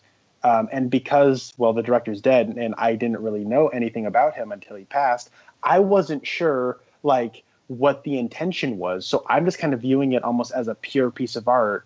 And then we can get into the whole, is the author dead? Is it not? How much does authorial intent mean? 3 hours later. Yeah, but anyways, Vertigo is a movie I really like in spite of anything behind the scenes. And what's interesting is sometimes the reverse can happen where a film almost becomes more interesting when you know that sort of thing, or it takes on a new meaning. Like, one of the things that was really strange or unique with a Whedon situation was just how much a lot of people's worldviews were built by Whedon and certain ideals that he didn't live by. And to some extent, that almost makes his work more relevant to a degree because you have a person who you would preach these things and wouldn't actually go about them, and it puts it in a new light and almost makes the work intrinsically connected to him but surpass him at the same time. I feel like that's also kind of a conversation are like symbols, and maybe I'm going in the wrong direction. Like, you know, like how symbols change over time and their meanings change. You know, I'm gonna just give like a 5-second thing because I'm gonna feel like I'm gonna derail us. I apologize, but sort of like, you know, once upon a time, the swastika wasn't always this symbol of pure evil. It was this ancient symbol from the Far East, I believe it was. And then the Nazis took it, they appropriated it, and now it's, you know, everything that's wrong in the world. It's a symbol for everything that's wrong in the world. And, boy, this conversation go completely...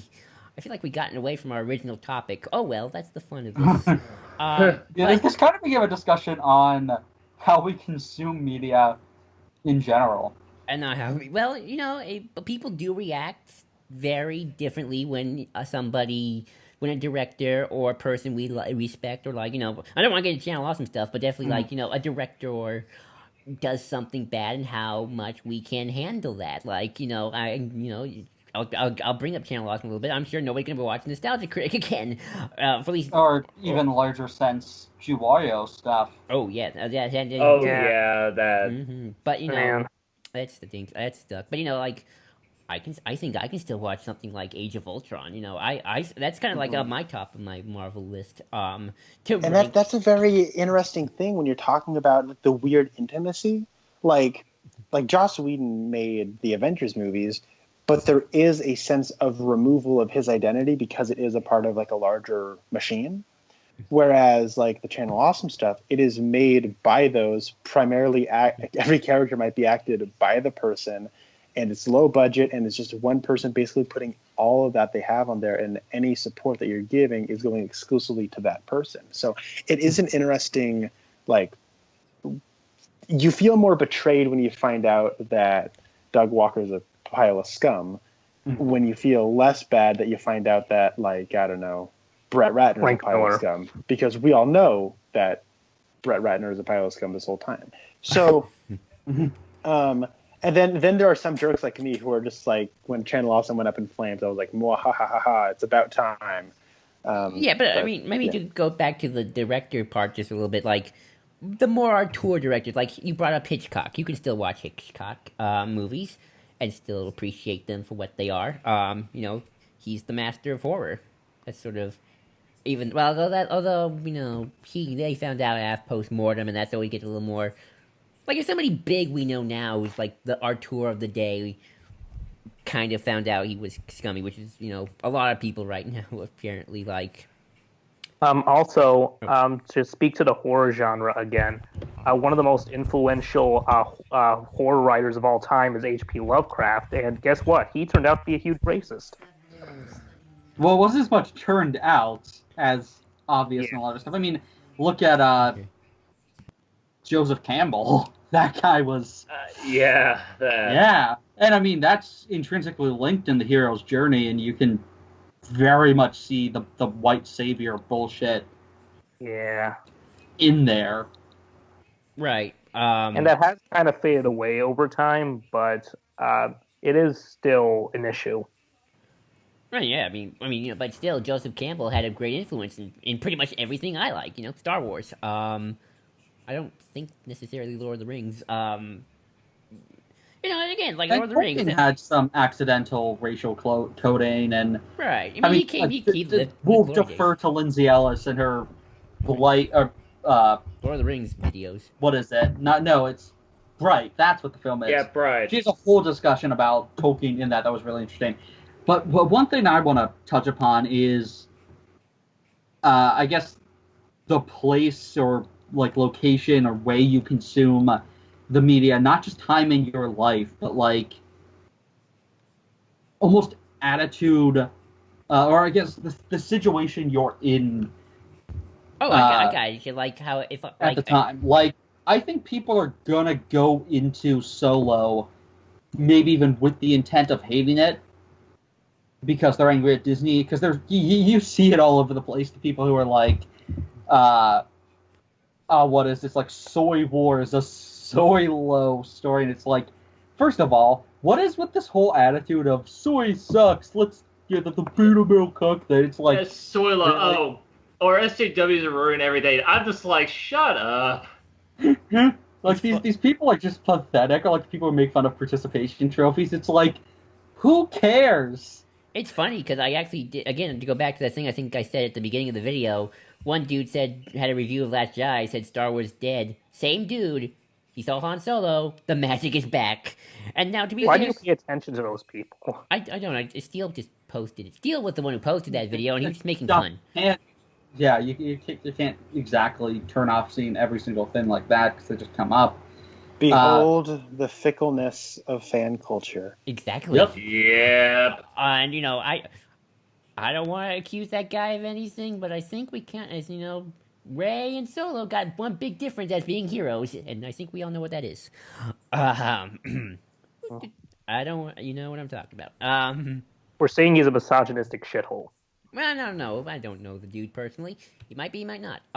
We didn't watch the video, we can't really make that comment. But yeah, like this, like we're already seeing people be like, "Oh, Star Wars is dead," and expecting Solo to suck. We're seeing people who are probably more determined to love it in spite. And on both sides, one is obviously way more toxic, but on both sides, that kind of does hurt the discourse and the fandom, because it's, like Connor was saying earlier, it's like sports teams. But to be on a more positive example, I'm going to be seeing Solo hopefully with my mom for Mother's Day. So, for me, that's a positive experience, going to see with my mom, who I love seeing movies with. So, I've seen all the Star Wars movies with her, and every time I tend to enjoy myself because we're just together watching some Star Wars in the theater. I'm honestly excited about the fact that Solo is going to be more low-key than the other Star Wars movies, just because there isn't going to be any, I doubt there's going to be that much, life-changing, grand, deconstruction stuff that Last Jedi did. There could be some thematic stuff in there, but from what I've seen, it mostly looks like it's just going to be kind of a fun ride, and it's what I want at the end of the day. I'm just tired of hearing fans argue about what's right for the characters in the universe and whatnot. No.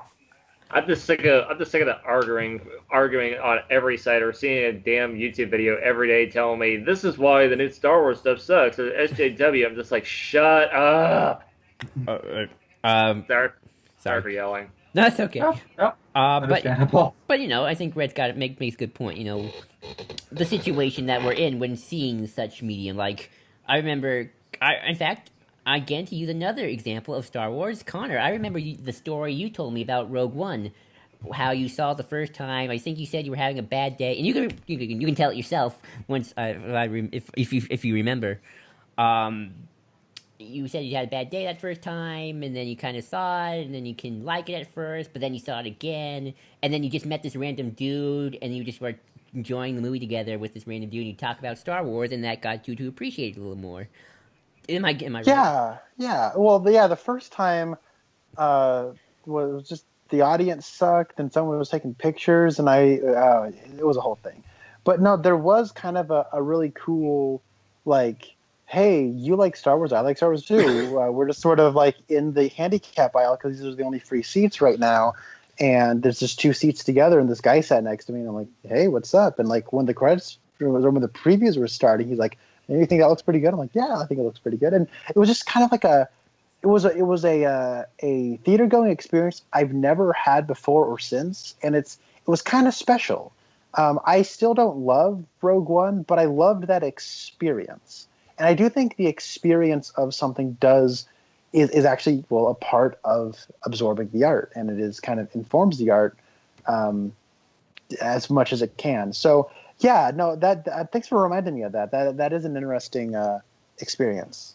Definitely. Like I saw that movie like 5 times in theaters, and I think the one I enjoyed the most was again the one I took my mom to. That's the one I got the most emotional when I was watching the movie. Like the best example I have with that is, I think it was the first time I read Black Glove, R.I.P., and Time in the Batman. I was really sleep deprived, and that is such an amazing way to first read those books, is when you're completely loopy. Note to self: take drugs. Brad's advocating you take drugs when taking this movie. I said loopy, not hooked up.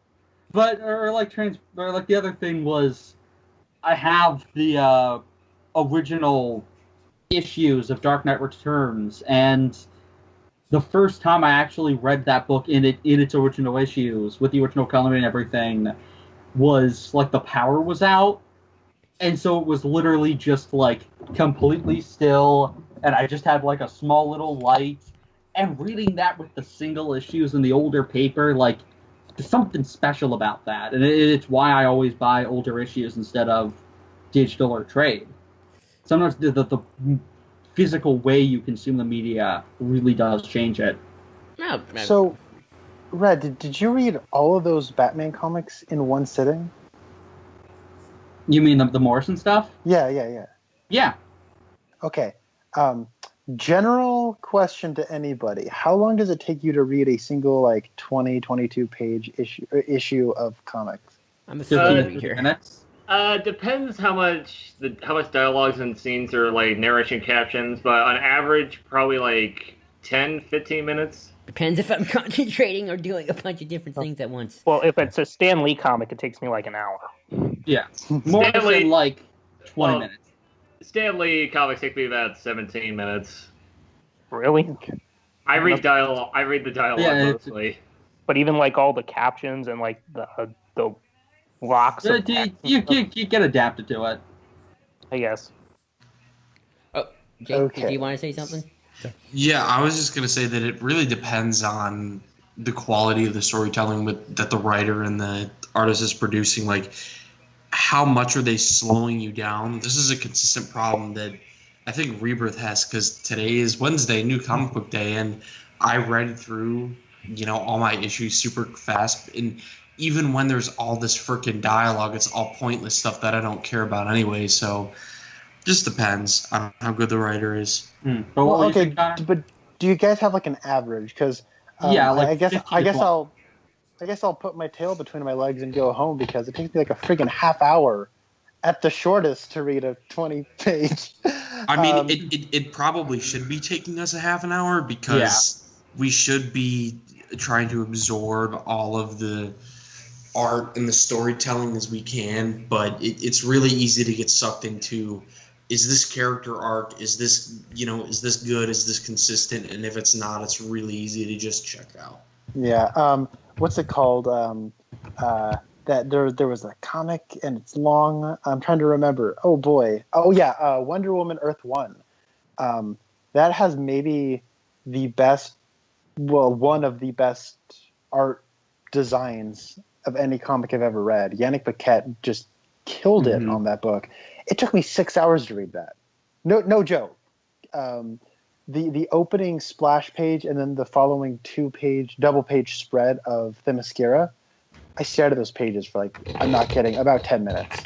That's awesome. Just looking at all the detail and the little stories he's weaving in there. It's so wonderful. That is a long read. Yeah. And it's like, if I'm just flipping through it, it might have taken me maybe an hour. But for me, oh my God, I took way too long to read that. I can say this for books. Certain books I can read faster than others. Like, the Thrawn trilogy for me is an easy book for me to read. I don't know why. It just is compared to, I don't know, Lord of the Rings maybe. Well, that's a big book anyway. That's not the best example. I don't really read. If you're more familiar with it. Yeah, maybe Bloodline. I don't know. I actually can read Bloodline pretty easy too. I really like that book. I guess for me, just how much am I enjoying myself at the time? Like, am I really getting into this, or like this is kind of taking a while? Well, like with Morrison, I have a habit of setting aside like just a shitload of time and just reading through, because I've several times done the entirety of Morrison's run, start to finish, in one sitting. Well, you are a more better man readers than than I. me. That is... It's amazing. Well, you guys are like, all better literally, readers, I'll so. see if I have like 12 hours, or I'll just do it in the middle of the night and just read through. Red, what's your favorite story, individual story from his run? My favorite piece of art of any kind is the epilogue to R.I.P. Last Rites. Oh, that's good man. The tie into Final Crisis. Yeah, good stuff. It's so good. My favorite is the J.H. Williams III drawn Island of Mr. Mayhew. Basically is Agatha Christie with Batman characters. Oh, it's so good. Yes. Oh That's man, a it's good so one. awesome. And J.H. Williams III he's a sexy beast who can do no wrong. Oh my God, he's perfect. Well, Is there anything else we want to talk about on this we've subject? been going We've on for at it for... yeah, we've been going almost 2 hours. Any last thoughts, Jake? You've probably been quiet the most after the beginning. I feel like again we hijacked this conversation of yours. No worries. I'm pretty much good. This has been a really interesting discussion that's taken us to a lot of different routes. I'm not sure how you would consolidate everything into one title. Well, if I ever get the courage just to ask Steve to come on this show, I'll set us something to talk about aesthetics. Although I'm going to be completely lost because that is not my field of expertise at all. As you can tell, I didn't take many philosophy classes. Yeah. So if anybody has any last minute things, anybody good? We're all good. I'm fine. Si, senor. Yeah. Okay. Well, thanks for joining us. This was an interesting discussion. Again, guys, if I give this to you, you gotta give Steve this video. Somebody send this to him. Hi, Steve, if you listen all the way through. And until then, folks, have a great night. Bye.